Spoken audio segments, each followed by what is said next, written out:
નમસ્કાર દર્શક મિત્રો, સાબરકાંઠા ટુડે ન્યૂઝ સાથે હું છું આપની સાથે પાયલ બામભણિયા। તો જોઈએ આજના મહત્વના સમાચારમાં।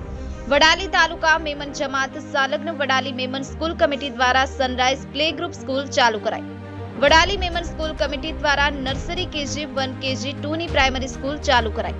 વડાલી મેમન કોલોની ખાતે આવેલ દિયોલીવાલા હોલ ખાતે સનરાઈઝ પ્લે ગ્રુપ સ્કૂલ ચાલુ કરાઈ। વડાલી તાલુકા મેમન જમાતના પ્રમુખ જનાબ હાજી યુસુફભાઈ અગરબત્તીવાલા સાથે હાજી ગુલામ હુસેનભાઈ લોખંડવાલા બાબાએ કુમ તથા વડાલી તાલુકા મેમન જમાતના કારોબારી સભ્યો સાથે વડાલી મુસ્લિમ 5 જમાતના આગેવાનો સાથે મેમન સમાજના આગેવાનો ખાસ હાજર રહ્યા હતા। હાજી ગુલામ હુસેનભાઈ લોખંડવાલા બાબાએ કુમ દ્વારા રિબિન કાપી સ્કૂલને ખુલ્લી મૂકવામાં આવી। कार्यक्रम दरमियान समाजना भाईओ बहनों तथा बाळको मोटी संख्या में हाजरी कार्यक्रम ने शोभाव्यो हतो। कार्यक्रमना अंते नियाज आपी कार्यक्रमनी पूर्णाहुति करवामां आवी हती। कार्यक्रमने सफल बनाववा वडाली तालुका मेमन यूथ सर्कल द्वारा प्रयत्नो कराया हता। Mohsin Memon, Sabarkantha today news, Wadali.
કામ માટે આપણી જમાતના માટે અને આવા મોટા અવસર પ્રસંગે આપણી સમક્ષ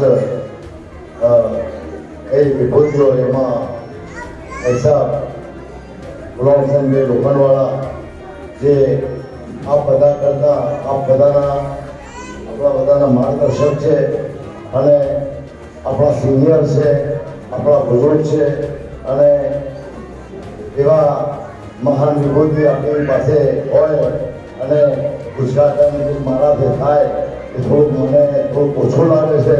માટે હું હિસાબ પ્રમોશનને દરખાસ્ત કરીશ કે ઇન્શાઅલ્લાહ આ રિબિન કાપવાનું જે કામ જે છે એ આપણી સાથે થાય તો